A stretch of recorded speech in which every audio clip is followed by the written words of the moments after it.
Peace, everybody. This is Akeem from Hindsight Radio. Station, information station changing the nation. Hey, tomorrow is election day. People want to vote Democrat, they want to vote Republican. I thought I'd share some information just in case you were thinking about voting Democrat. Because most people, what we consider African American, Black, whatever you want to call yourself, they want to be a Democrat. And the reason why they're a Democrat is because of hearsay, basically because their parents did it, their friends are doing it, and they think the Democratic Party is all for them. Well, I'm going to read some stuff today that might make you want to second guess your choice for Democratic Party. Because in my opinion, I believe Democratic Party never was for people of color, African American, Blacks, whatever you want to title you want to use. I don't think there ever was and will be for the advancement of people of color. And the reason why, look around you. Where are we? We're still stuck in the same positions. We have people who can't even speak out freely without being censored. When other people who speak from other groups say whatever they want, they don't censor them. So I am going to show you right now. What you probably see on your screen is one of the governors, Benjamin Ryan Tillman, nicknamed Pitchfork Ben Tillman. He was a white supremacist and he was a Democrat. I'm going to read something from South Carolina's Information Highway. This is straight from out of South Carolina archives. It's not hidden. And I'm also going to read something from a congressional record, what he actually said in a speech or during a session. Yes, in your government. Yes, he said racist things, and he can, and some of the things he's saying today continues to go on today. So when you think you want to be a Democrat, you think Democrats, just learn the history of people before you start picking them as people you want to support. I will never support anything that is founded in racism. If it started off that way, that means it's still that way. Okay? Think about that. Would you start, something started off with a group of people that did not like you and did not want you to have rights? But here, let's read this. Here it is. Pitchfork Ben Tillman. Let's make the screen a little bigger. Was an unabashed and self-proclaimed white supremacist who led South Carolina's notorious red shirts, a paramilitary gang. They called them paramilitary gang that murdered Black people on small and large scales. Before his election, he participated in the Hamburg massacre. You can go read about that.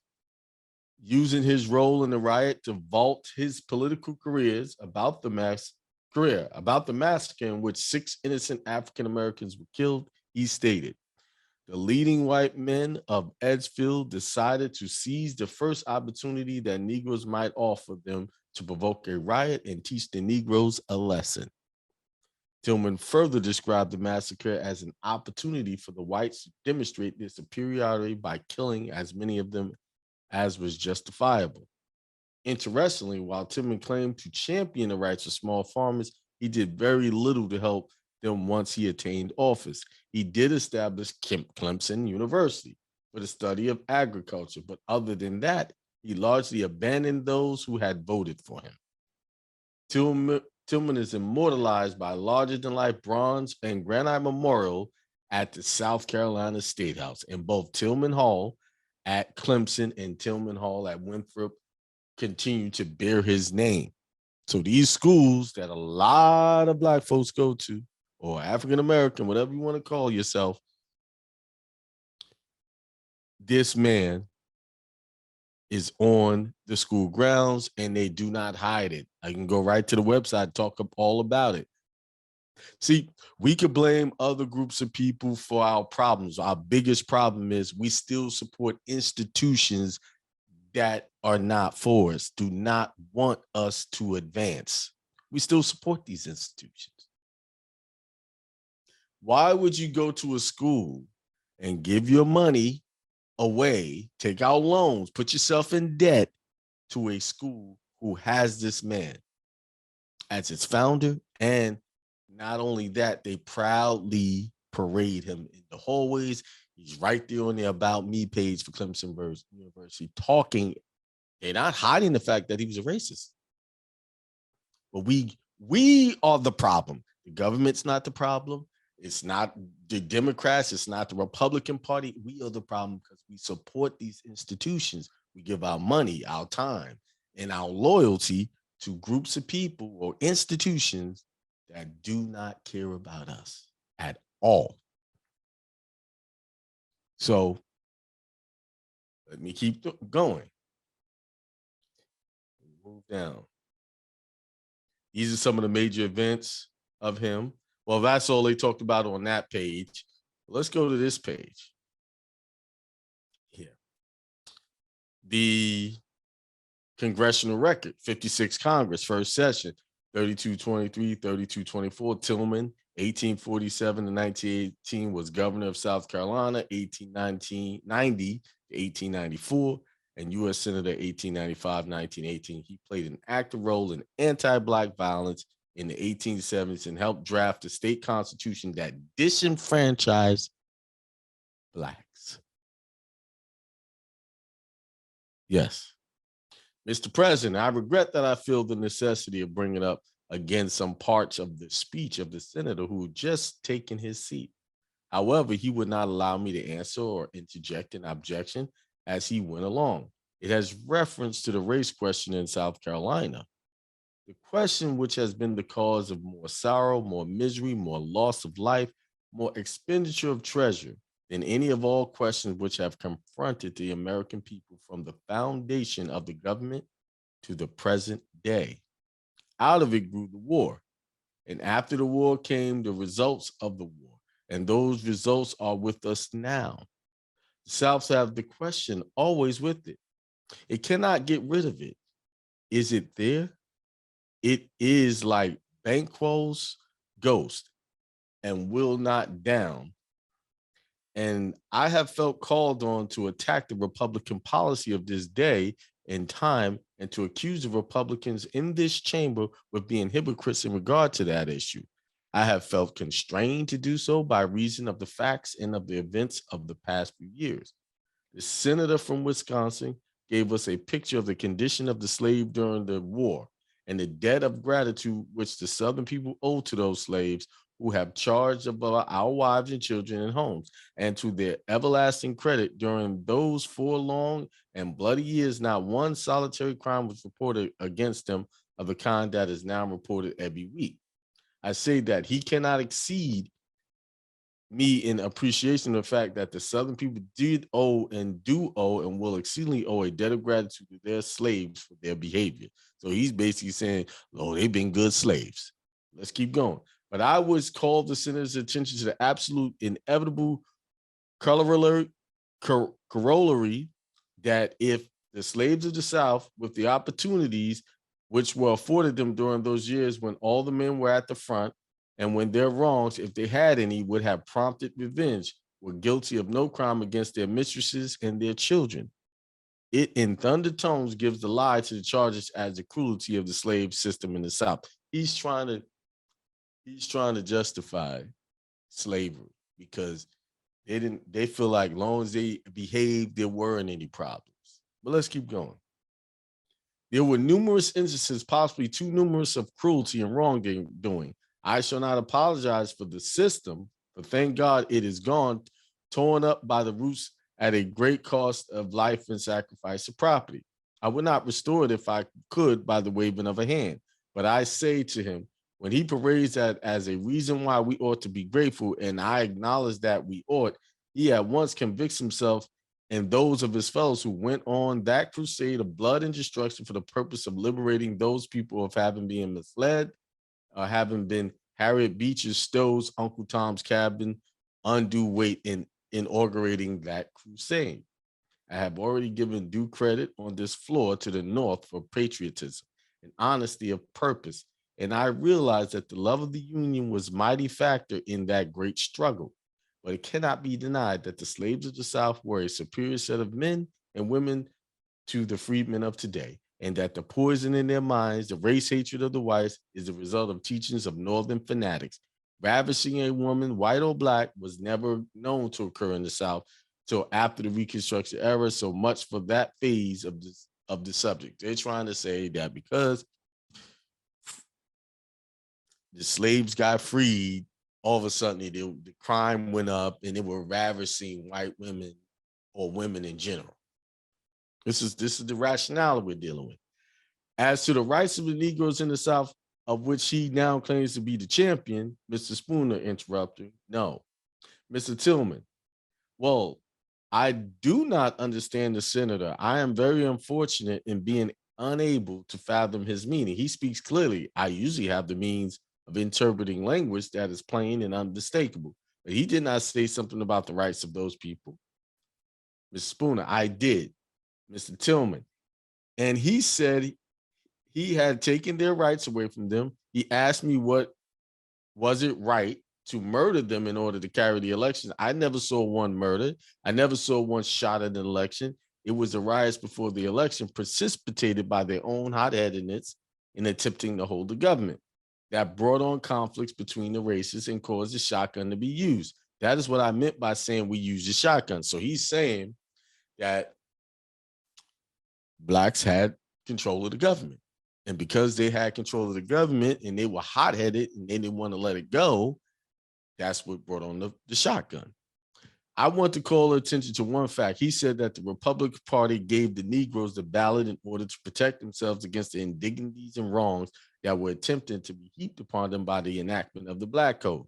I say that the Negroes were given the ballot because Republicans of that day, led by Thad Stevens, wanted to put white necks under black heels and get revenge. There's a difference of opinion. You have your opinion about it, and I have mine, and we can never agree. So he's saying that at that time, African Americans, blacks were Republicans, or they voted Republicans. That's the side they were on. I want to ask the senator this proposition in arithmetic. In my state, there was 135,000 Negro voters, or Negroes of voting age, and some 90,000 or 95,000 white voters. Now that number is brings on another question, which I won't bring it up now. But if you're a thinking person, you will look at that. You say 135,000 Negro voters, 90 to 95,000 white voters, but they're white supposed to be the majority, right? So how come it was so much? He didn't say 135 Negro voters and white voters.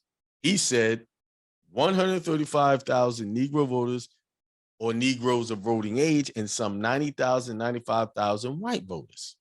So he's basically saying the whole Republican Party was black people.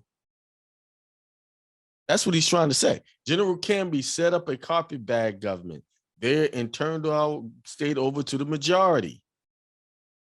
He's saying that the blacks were the majority. And, you know, in the news, they always talk about we're the minority. So we were the majority back then. What happened to this? See, it raises a lot of questions, but we won't get into that. Now, I want to ask you, with a free vote and a fair count, how are you going to beat 135,000 to 95,000? It's the way, that's the system. Majority rules, right? But they didn't want that. How are you going to do it? You had set up an impossible task. You had handcuffed us and thrown away the key, and you propped your carpetbag Negro government with bayonets, saying it was a Negro government and they had weapons. Bayonets is a weapon at that time, a firearm. Whenever it was necessary to sustain the government, you held it up by the army. Mr. President, I have not the facts and the figures here, but I want the country to get the full view of the Southern side of the question and a justification for anything we did. We were sorry we had the necessity forced upon us, but we could not help it. And as white men, we are not sorry for it. We do not propose to apologize for anything we have done in connection to it. We took the government away from them in 1876, saying that they took the government away from them in 1876.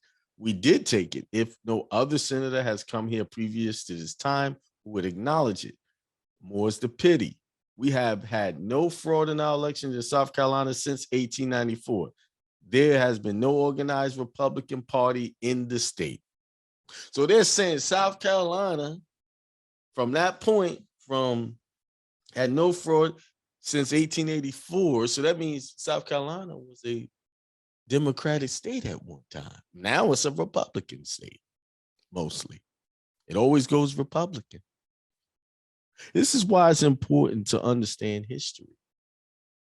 Very important to understand what you're doing before you check boxes, before you say you this and that.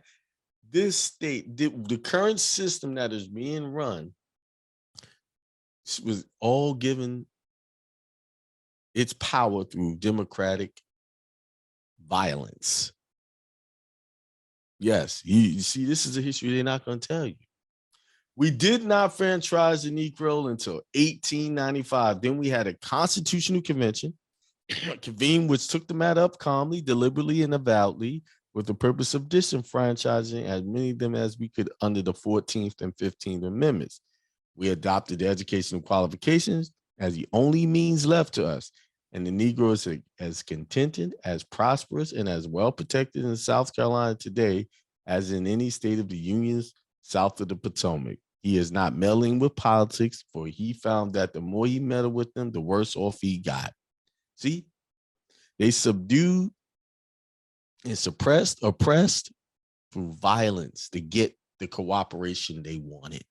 And that was the Democratic Party. Okay. As his rights, I will not discuss them now. We of the South have never recognized the right of Negro to govern the white man, and we never will. We have never believed him to be equal to the white man, and we will not submit his gratifying lust on our wives and daughters without lynching him. I would to God the last one of them was in Africa, and that none of them had ever been brought to our shores.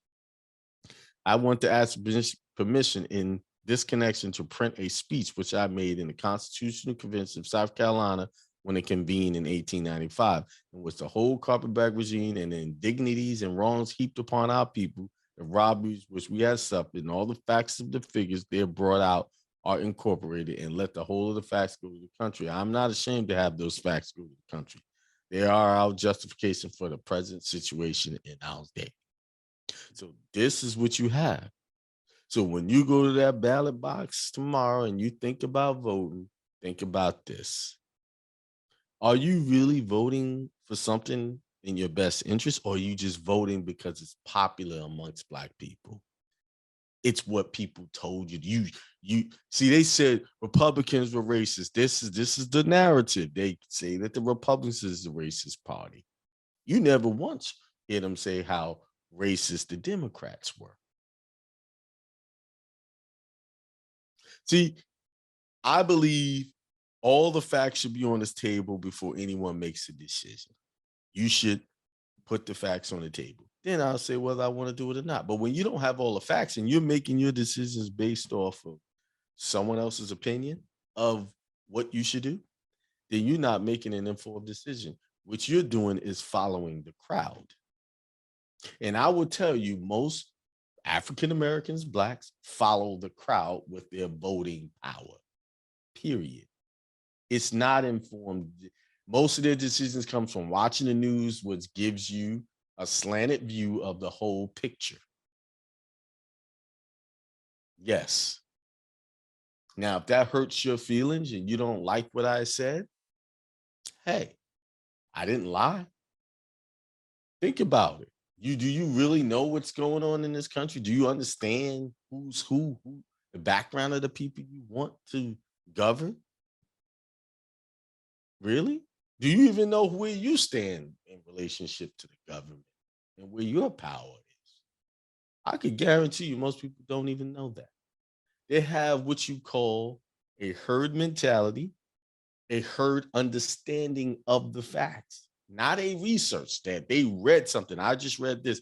Most people don't even know about this. Let's go to his Clemson University's website. Right here on the About Me, Benjamin Ryan Tillman sitting right there. And if you read his family history, his education, his marriage, His farm and agricultural activity reconstructions, like right here. Here it is. Like many Southern Carolinas, Tillman opposed a Republican Reconstruction government of the Palmetto State. He supported two Edgefield lawyers and ex-Confederate generals, Martin W. Gary, Matthew C. Butler, in their plan to redeem the state from the Republican Party, which was overwhelmingly supported by the African Americans. They're saying your ancestors were Republicans in this state. And if you look at the other states, they were Republicans there too. This is, I know you hear on the news, oh, this is a Democratic government. But you also heard, if you read Constitution, it said we have a Republican form of government. It's a republic. Democratic values, democratic has always been for the destruction of people of color. Always. And it's still, although you see people of color running these different institutions, all they do is march and make sound bites. But what progress have they actually made? Yeah. Oh, we got the right to vote, they say. We could do this, we could do that. But really, our economic power is at the bottom of the barrel when it comes to other groups that just come over here from other countries and haven't been born or lived here all day. Was not born here or lived here all life. And they're doing economically better than all of us. And you know why that is? Because those same leaders that you trust in don't teach you how to fish. They want the fish to be given to you. They don't teach you about being accountable for your decisions that you make in your everyday life. They're not teaching, oh no, the government will help you. You're poor, you need help. Go get this handout. No, you don't need a handout. You need knowledge. You need discipline. You need accountability for your actions. You need to know that just because you were raised in the ghetto doesn't mean you have to continue to live in the ghetto or continue your life that way. Just because your parents put you in that position doesn't mean you have to stay in that position. I have plenty of friends that grew up broke, poor. They're not that way now. Know why? Because they took accountability for their actions and they're living very well today. One of my very good friends over 30 years grew up in an apartment over a grocery store or a bodega. That's where he grew up at. Now he lives in a nice home, in a great neighborhood,